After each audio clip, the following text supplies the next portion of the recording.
मंदिर जाते हो, शिवालय जाते हो, शंकर जी की आराधना करते हो, पूजन करते हो, एक लोटा जल समर्पित करते हो।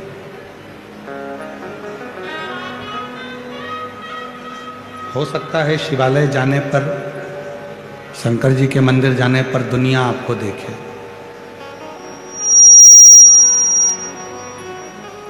हो सकता है शिवालय जाने पर आपकी पूजन की थाली को भी लोग देखें।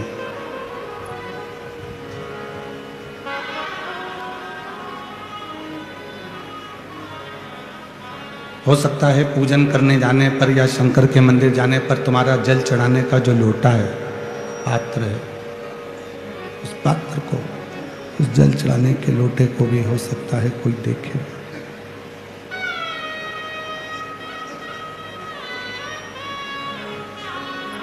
हो सकता है, पर मेरे शंकर भगवान देवाधिदेव महादेव शिव, त्रिकालदर्शी कैलाशी अविनाशी भगवान देवाधिदेव महादेव भगवान शंकर ना तुम्हारी पूजन की थाली देखते हैं, ना शंकर भगवान तुम्हारा चेहरा देखते हैं, ना तुमको देखते हैं, ना तुम्हारा वस्त्र देखते हैं, ना तुम्हारा आभूषण देखते हैं।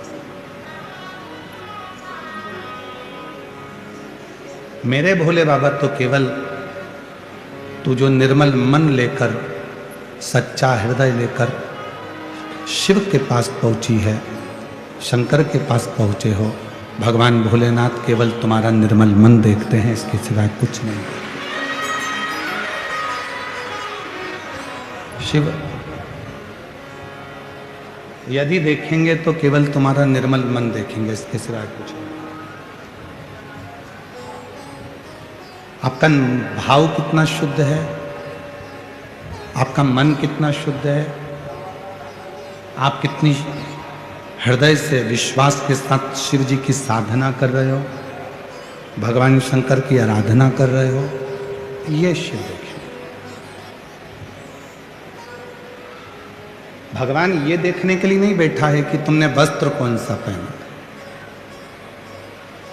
और हमने पहले भी कथा में कहा, फिर कहते हैं, भगवान शंकर को पाने के लिए कपड़ा बदलने की जरूरत नहीं पड़ती, भगवान शंकर को पाने के लिए कलेजा बदलने की जरूरत पड़ती है, भगवान शिव प्राप्त हो। कपड़े से कभी भगवान प्रसन्न नहीं होंगे। कितना भी कपड़ा बदल लो, कितना भी वस्त्र बदल लो, उससे भगवान प्रसन्न नहीं हो सकते। भगवान की प्रसन्नता है आपका हृदय कितना बदला, आपका चित्त कितना बदला, आपका मन कितना बदला।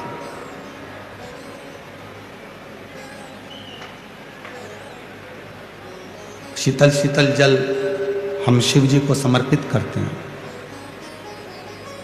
शीतल शीतल जल हम भगवान शंकर को चढ़ाते हैं।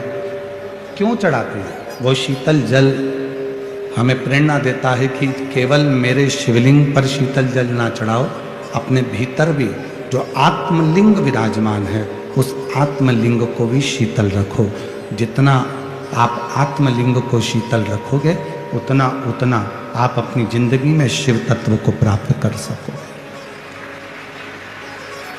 हम अपनी आत्मा को, अपने चित्त को, अपने मन को शीतल नहीं रख पाते। किसी ने कुछ कहा और हमें क्रोध आ गया, किसी ने कुछ बोला और हमको गुस्सा आ गया, ये श्रेष्ठता नहीं। समय का परिवर्तन इतना भारी हो जाता है कि कभी कभी जो हमारा हृदय का टुकड़ा होता है, हमारे दिल की जान होता है, उसके शब्द भी हमें बुरे लगने लगते कभी कभी।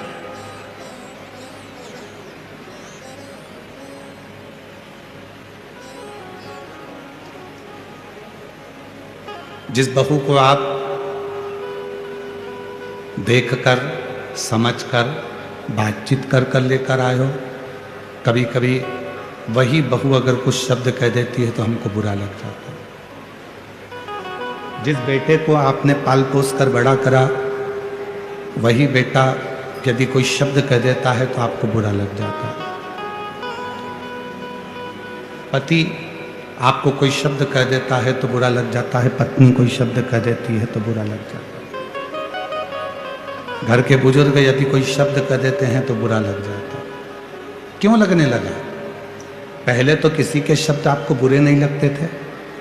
पहले ना बेटे के शब्द बुरे लगते थे, ना बहू के शब्द बुरे लगते थे, ना माता के शब्द बुरे लगते थे, ना पिता के शब्द बुरे लगते थे, ना दादा के शब्द बुरे लगते थे, ना दादी के शब्द बुरे लगते थे,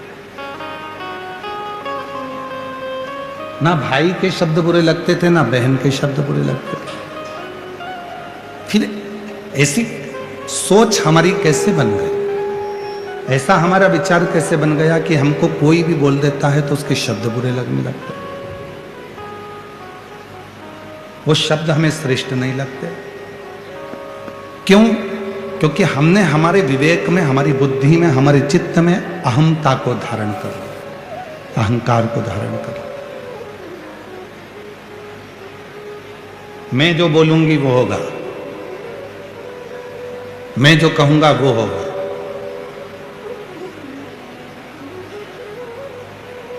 और हमने पहले भी कथा में कहा, दादाजी कहते हैं कि मैं किसी की नहीं सुनूंगा, दादी कहती है मैं किसी की नहीं सुनूंगी, सास कहती है मैं किसी की नहीं सुनूंगी, पति कहता है मैं नहीं सुनूंगा किसी के, पत्नी कहती है मैं किसी की नहीं सुनूंगी, बहू कहती है मैं किसी की नहीं सुनूंगी, बेटा कहता है मैं किसी की नहीं सुनूंगा। तो सुनेगा कौन? सीओर वाला महाराज। जब तुम नहीं सुन रहे हो, एक दूसरे की बात को मानने को तैयार नहीं हो, एक दूसरे को समझने को तैयार नहीं हो, तो समझेगा कौन? कौन सुनेगा? और दुनिया का सबसे कठिन काम है सुनना। और जिसने अपनी जिंदगी में श्रवण करना प्रारंभ कर दिया, सुनना प्रारंभ कर दिया, वो जिंदगी में सफलता की ओर बढ़ता चलेगा। हम सुन नहीं पा रहे। देखो, मैं तुम्हारी बात नहीं सुनूंगी, फालतू की बात करना मत ही, मुझे बड़बड़ करना मत ही, मेरे को नहीं सुनना तुमसे। वो कल का आया मुझे सुनाएगा, मेरे को नहीं सुना।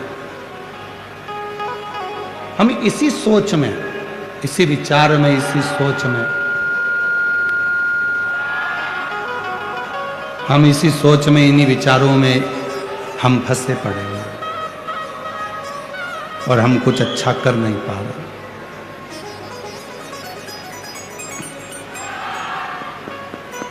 आप अच्छी सोच रखो, अच्छे विचार रखो। मेरा भोले बाबा ना तुम्हारे पूजन की थाली देखता है, ना तुम्हारे पूजन के वस्त्र देखता है। मेरा भोले बाबा केवल तुम्हारा निर्मल मन देखता है, केवल, और कुछ भी नहीं।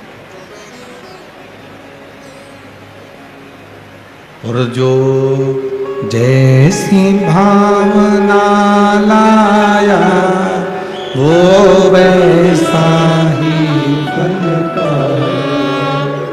नहीं खाई उसे लौटाया, वो मन ही मन हर्षाया, और कर दिया माला माल काशी वाले ने, लुटा दिया भंडार काशी वाले। शिव निर्मल मन देख रहा है, शिव अच्छी सोच देख रहा है, शिव अच्छा विचार देख रहा है,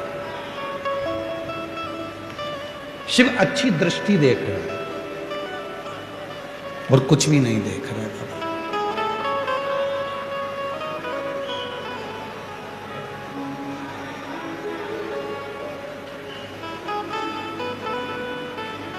पात्र गंदा होगा ना, चल जाएगा। पात्र यदि गंदा है तो चलेगा, पर मन गंदा नहीं होना चाहिए।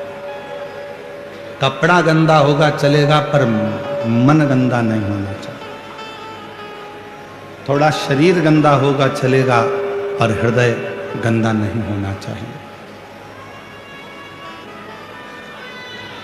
आज प्रदोष है, बहुत किस्मत वाले हो आप सब। जो कथा की छठे दिन शिवरात्रि भी मन रही है और प्रदोष का दिन भी है और शिव की कृपा है, भाग्यशाली है। प्रदोष का मतलब ही है कि अपने भीतर के जितने दोष हैं उनको समाप्त कर दो। कोई कहता है गुरुजी प्रदोष के दिन हम फलाहार करें, एक टाइम भोजन करें कि दोनों टाइम फलाहार करें। शिव महापुराण की कथा तो ये कहती है कि तुम्हारा शरीर जितना बने, शरीर से जितनी साधना बन जाए उतनी साधना करो, शरीर से जितना व्रत बन जाए उतना व्रत करो। बाबा भोलेनाथ ये नहीं कर रहे हैं कि तुम बहुत भूखे रहो। बाबा भोलेनाथ जी तो कहते हैं कि अपनी आत्मा को कष्ट मत देना। आत्मा में परमात्मा विराजमान है, इसलिए जितना बन सके, अगर उपास रहना है, फलाहार कर रहना है तो फलाहार कर रह लो, और एक समय भोजन करना है तो शाम को जब प्रदोष काल की आरती पूजन आप कर लो, और पूजन करने के बाद जब रात्रि का समय हो प्रदोष काल के बाद में, तब आप भले भोजन करो, फिर सुबह फलाहार करो।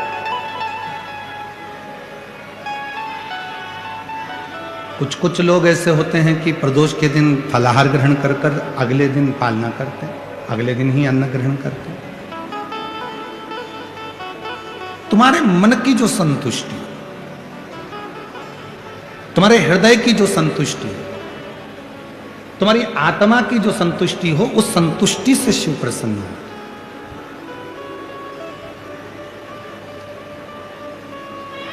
और नहीं तो शिव महापुराण में कई लोग पूछते हैं,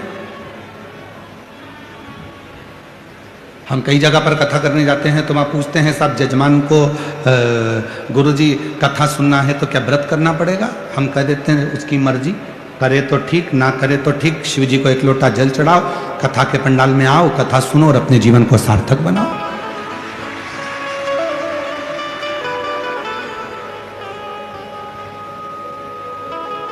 हाँ, श्रीमद् भागवत में जरूर लिखा है कि एक फल का सेवन करो और कथा को सुनो। इतने में काम ना चले तो फिर एक समय फलाहार करो, कथा को सुनो।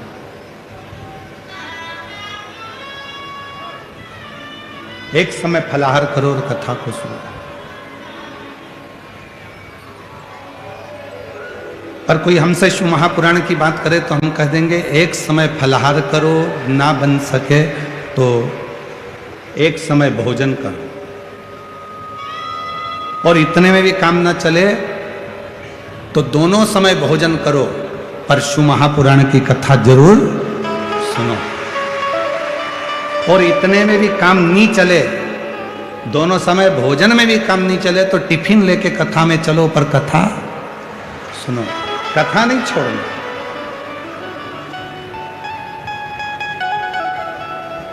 जैसे वो होता है ना तंबाकू वाला व्यक्ति, जिसको तंबाकू खाने की आदत रहती है, वो धीरे धीरे बस इंतजार करता है महाराज जी कब भजन गाएं, फिर बैठे बैठे उसको मल लेता, मलने के बाद में फिर वो इंतजार करता है महाराज जी भजन गाएंगे, तो महाराज जी ने जैसे ही भजन गाया तो उसने लगाई फटकी।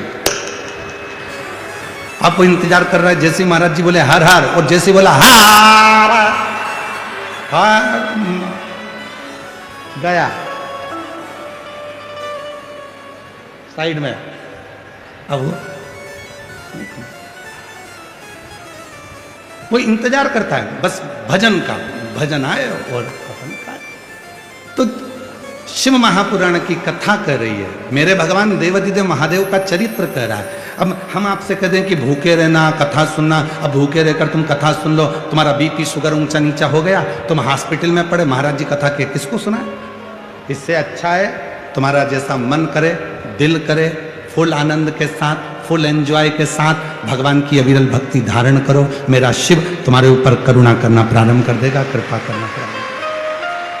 दिखावा कर कर भगवान को कभी नहीं पाया जा सकता।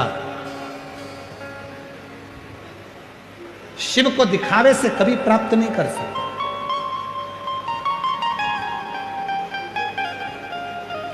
उसको केवल प्राप्त किया जा सकता है तुम निर्मल मन से। आप कैसे हो, क्या दे रहे हो, कितना दे रहे हो वो भी शिव नहीं देते। मैं शंकर भगवान को 1000 लीटर दूध से स्नान कराऊंगी, भगवान ने तो नहीं कहा कि तू करा। मैं 108 बेलपत्र शंकर भगवान को चढ़ाऊंगी, भगवान ने ये भी नहीं कहा।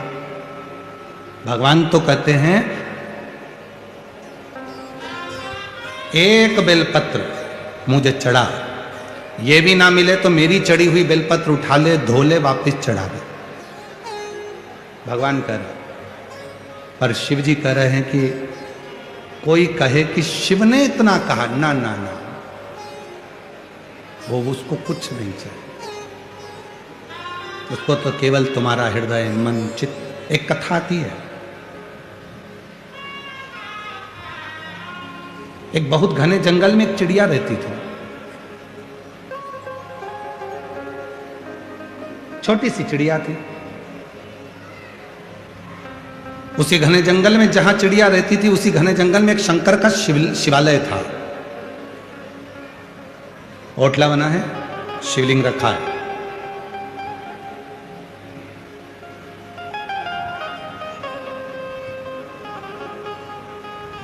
एक शिव भक्त आते हैं, शिव जी को स्नान कराते हैं, पूजन करते हैं, चले जाते। वो चिड़िया रोज देखती है कि कोई शंकर जी के मंदिर में शिवालय में आता है, जल चढ़ाता है, चले जाते।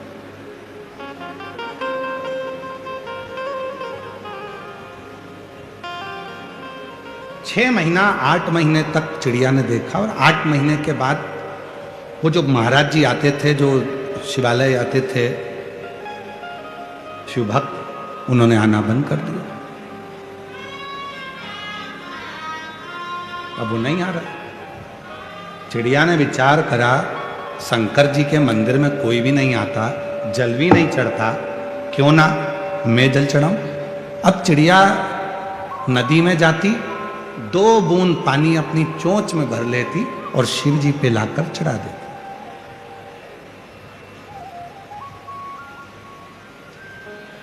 रोज चिड़िया उड़ती है, 2 बूंद पानी अपनी चोंच में भरती है, शिव जी पे लाके डाल देती।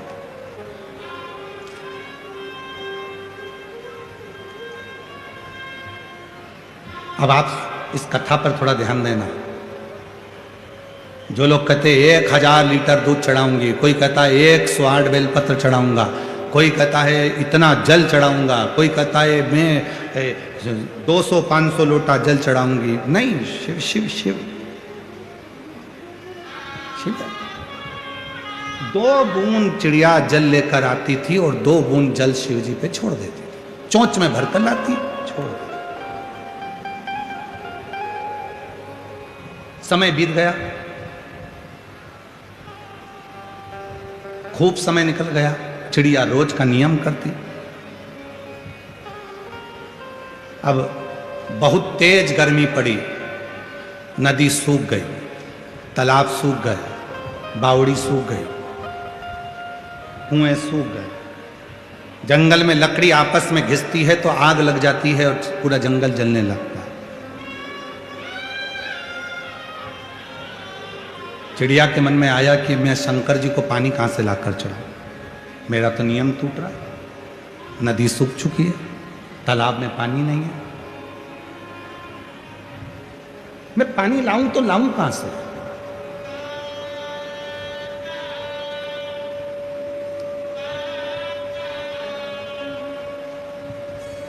चिड़िया ने उड़ना प्रारंभ करा, आसपास का पूरा क्षेत्र देख लिया चिड़िया ने, पर उसको पानी नहीं मिला। चिड़िया और आगे बढ़कर गई, थक गई, बैठ गई, पानी नहीं मिला। और बड़ी आगे, थक गई, पानी नहीं मिला। बहुत आगे चिड़िया निकल गई, तब एक खड्डे में थोड़ा सा पानी भरा था, उसमें से 2 बूंद पानी चिड़िया ने चोंच में भर लिया।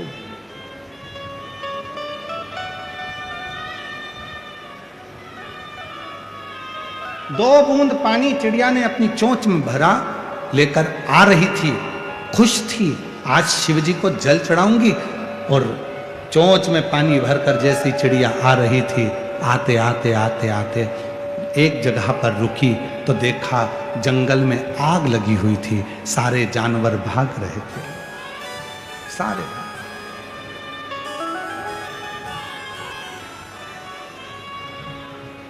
जंगल में आग लगी है और जंगल में आग लगी है, सारे जानवर भाग रहे हैं।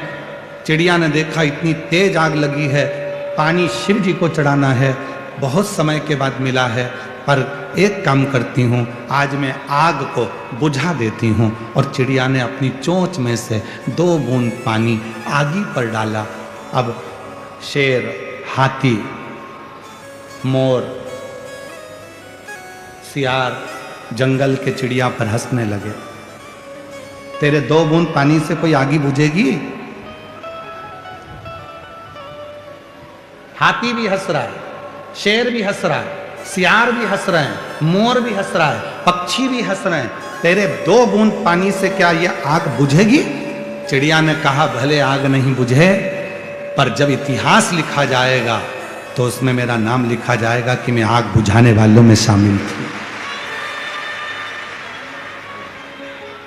जब इतिहास लिखा जाएगा तो मेरा नाम लिखा जाएगा कि मैं आग बुझाने वालों में शामिल थी, आग लगाने वालों में नहीं, और ना आग देखकर भागने वालों में, मैं आग बुझाने वालों में शामिल।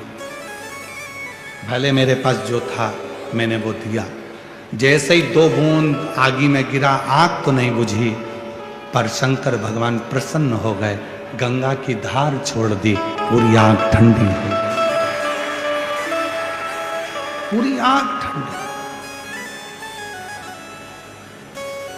चिड़िया ने देखा बाबा इतने दिन से मैंने 2-2 बूंद पानी चढ़ाया, आप प्रसन्न नहीं हुए? शिव जी कहने लगे चिड़िया तू रोज मेरे लिए जल लाती थी, आज तूने इन जनमानस के कल्याण के लिए जल का प्रयोग किया, और जो दूसरे के लिए जीना सीख जाता है शिव उस पर करुणा करना प्रारंभ कर देते हैं। जो दूसरे के लिए जीना सीख गया,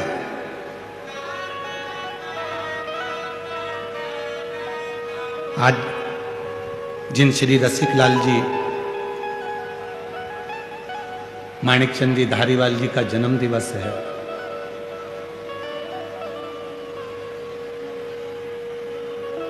भले वो हमारे बीच में हैं ना है, परंतु जहां होंगे उन पर शिव की कृपा होगी, क्योंकि शिव के भक्त हैं, शिव के।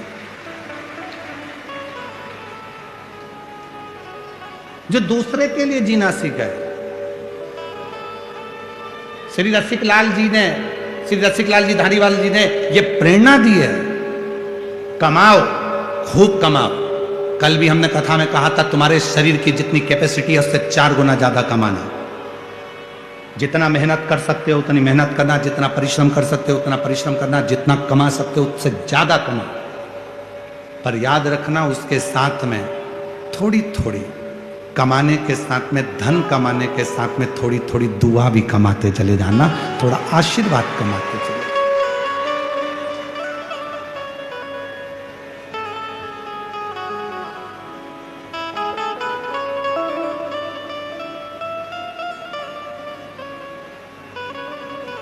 आज श्री में रसिकलाल जी धारीवाल जी के जन्मदिन पर इतना जरूर कहना चाहूंगा, प्रेरणा लो उनसे, प्रेरणा लो उनसे।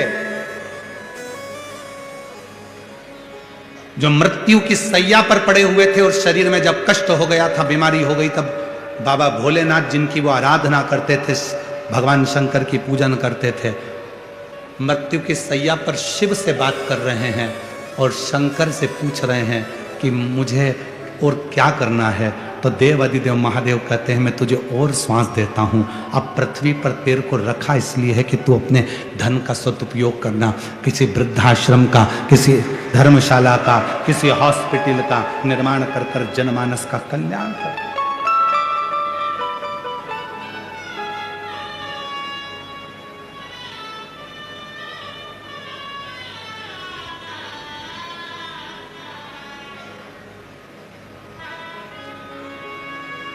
कितना शिव पर समर्पित परिवार होगा। दाढ़ीवाल परिवार को जरा देखिए, कितना शिव पर समर्पित। एक पत्र है,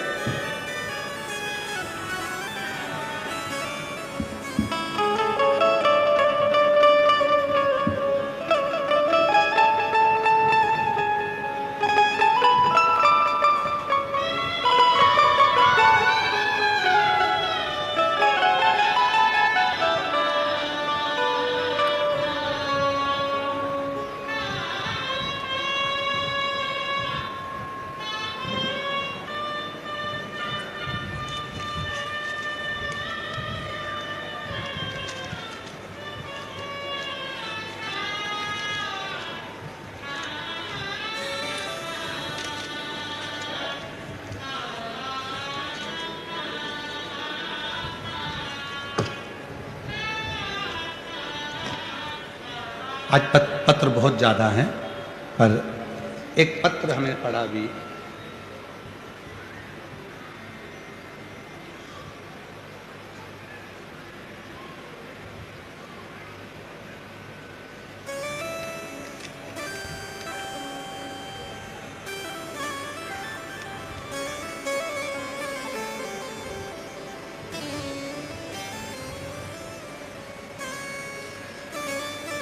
किसी ने लिखा है, मैं भीकाजी सखा राम जी लोढ़े।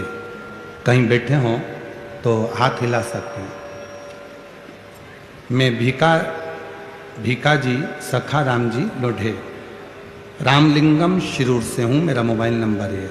आज श्रीमान रसिक लाल जी धारीवाल जी का 87वां जन्म दिवस है। पत्र में लिखा है, मैं बताना चाहूंगा 67 से मैं उनसे जुड़ा हुआ था, 60 साल हो गए मेरे को उनसे जुड़े हुए।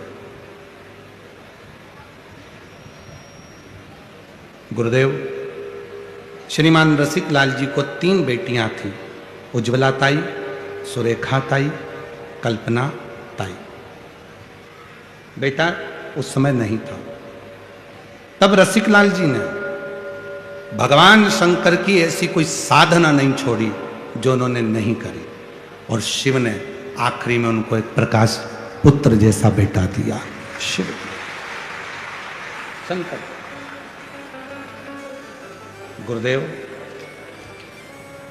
प्रकाश जी की धर्मपत्नी भी जो मिली दीना जी, वो भी शिव की भक्त मिली, शंकर की आराधना। शिव ने उनकी भी बहुत परीक्षा ली, इस पत्र में लिखा है। शिव ने इतनी परीक्षा ली कि गोद खाली सी थी, पर उस बेटी ने शिव की साधना को नहीं छोड़ा, शंकर की साधना करती रही, और आज बाबा ने उनकी गोद में भी बेटी और बेटा आदित्य और उसकी बहन को। ये शिव महापुराण की कथा केवल धारीवाल परिवार नहीं करा रहा है, ये शिव महापुराण की कथा तो स्वयं शंकर जी रसिक लाल जी के लिए करा रहे हैं, स्वयं शिव करा। ये जिनने जो पत्र लिखा है, भीकाजी सखा राम जी लोढ़े, रामलिंगम शिरूर से ये पत्र है। अगर कहीं बैठे हो तो आ सकते शिव की भक्ति के। और फिर निवेदन करेंगे आप सबसे, आप जितनी भी संख्या में बैठे हो, लाखों की भीड़ है, इन पंडालों को यदि एक के पीछे एक लगाया जाए तो कम से कम आप 2 किलोमीटर तक चले जाओ, 3 किलोमीटर तक चले जाओ, इतना पंडाल है। और पंडाल के बाहर जितनी पब्लिक बैठी हुई है, इधर साइड पीछे, सब अपनी अपनी चद्दर लगाकर, छाता लगाकर, पेड़ों के नीचे, भोजनशाला में, दुकानों में, गाड़ियों के नीचे, जो तुम भरे पड़े हुए हो, गाड़ियों के साइड में बैठे हुए हो, जहाँ जहाँ तुम बैठे हो। अगर लाखों की संख्या में आप लोग आए हो तो आप कोई साधारण नहीं हो।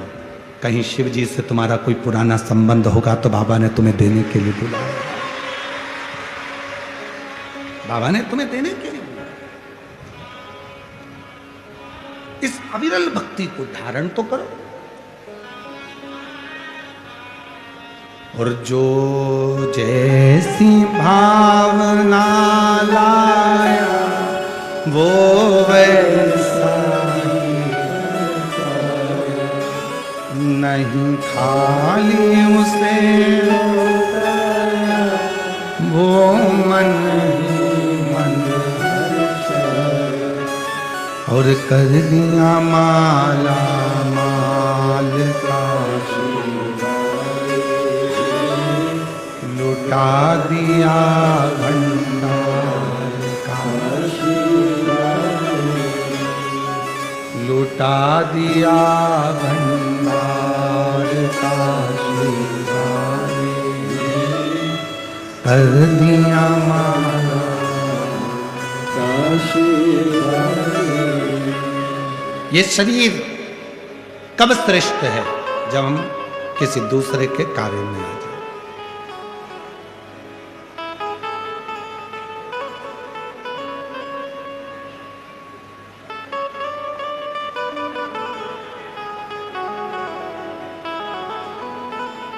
चिड़िया चोंच में 2 बूंद पानी लेकर आकर डालती है। क्या आग बुझ गई थी?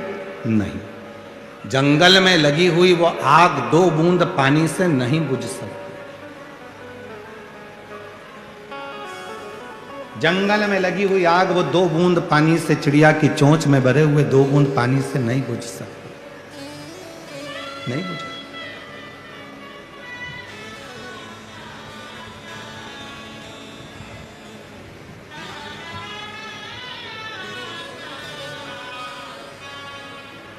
आप सब आए हो, अपने अपने साथ में कोई बिस्कुट लाया होगा, कोई पानी की छोटी छोटी बोतल लाया होगा, कोई टॉफी का पैकेट लाया होगा।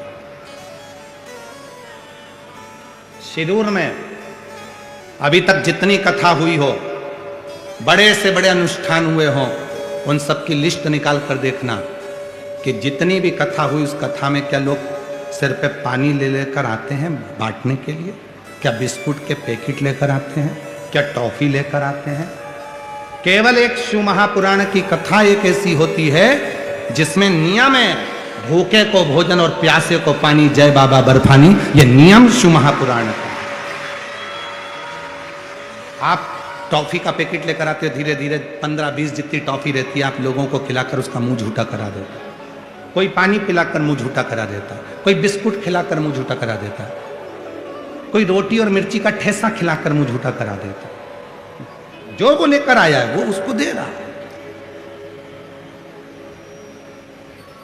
क्यों? शिव महापुराण का नियम है। शिव महापुराण में शंकर के सारे गण आते हैं, शिव के भक्त आते हैं। जिनको शिव से प्रीत होती है वही शिव पुराण में पहुंचता, बाकी का कोई नहीं। शिरूर के भी ना जाने कितने लोग होंगे जो डर के मारे नहीं आते। भीड़, इतनी भीड़ में जाऊंगा कैसे? मेरे से तो नहीं बनेगा, मेरे से तो नहीं। तो तुम क्या सोच रहे हो कि वो क्यों नहीं आया? वो भीड़ देखकर नहीं आया। ये भोलेनाथ जी के गणों की जब संख्या बढ़ती है, शंकर के जब भक्त बढ़ते हैं, तो भगवान शंकर चाहते हैं कि आधे से ज्यादा लोग अपने घर में रह जाएं, क्योंकि वो आएगा तो मुझे उसे रिटर्न गिफ्ट देना पड़ेगा, कुछ ना कुछ देकर भेजना पड़ेगा। इसलिए भगवान उसे घर तक रख देता है, आने तक नहीं।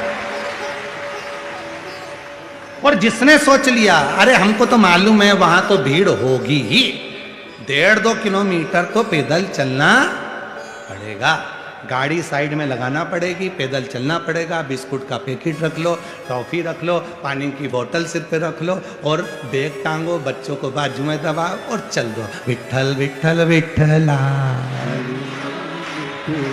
पांडुरंगा विठ्ठला, चल दो बस।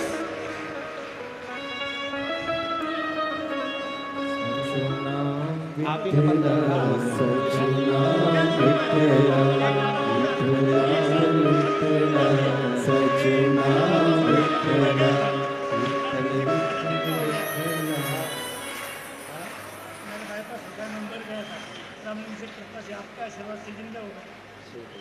बाबा ठीक है,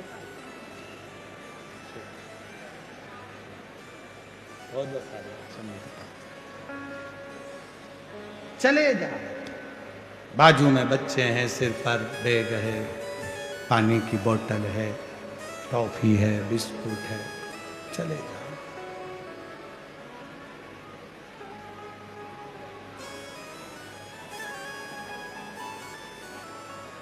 और महादेव नमन चरणों।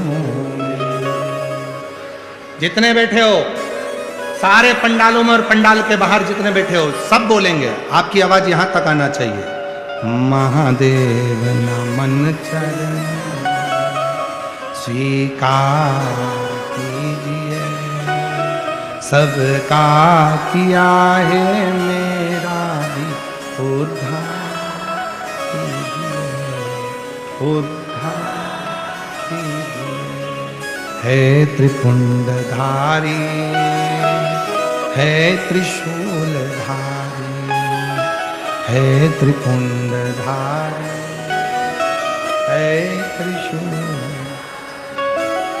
चरणों में तेरे बाबा जी पावन है चारों धाम, चरणों में तेरे बाबा जी पावन है चारों धाम। तेरी देव करते वंदना पूजे सीताराम, तेरी देव करते वंदना पूजे सीताराम। हो जाए पूरी कामना, हो जाए पूरी कामना, उपकार कीजिए, सबका किया है मेरा भी उद्धार कीजिए, उद्धार कीजिए। है त्रिपुंडधारी, है त्रिशूलधारी, है त्रिपुंडधारी, है त्रिशूलधारी। चिड़िया ने 2 बूंद पानी अपने चोंच में लेकर आगी पर डाला, आगी बुझेगी नहीं।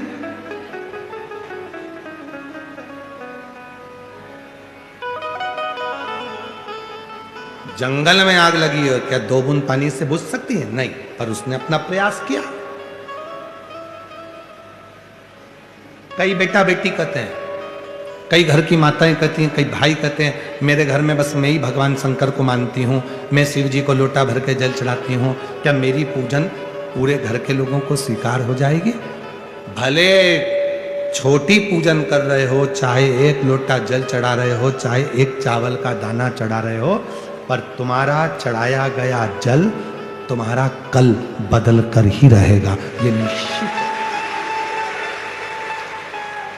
तुम्हारा कल बदलना है तो जल चढ़ा हुआ तुम्हारा कल बदल कर रहेगा, बदलेगा। अब तुम ये मत सोचो मेरे अकेले से क्या होगा, सब होगा, सब।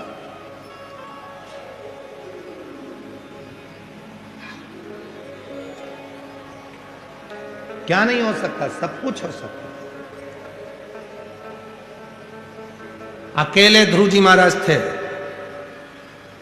4 वर्ष की अवस्था थी,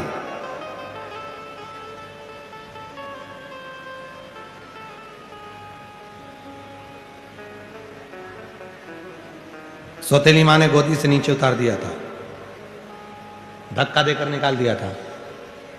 सिंहासन पर बैठना है अगर तुझे तो तेरे पिता मेरी गोद में आकर मेरे गर्भ से जन्म लेना पड़ेगा, और मेरे गर्भ में आने के लिए तुझे भगवान का भजन करना पड़ेगा। निकल जाए यहां से, धक्का मार के निकाल दिया।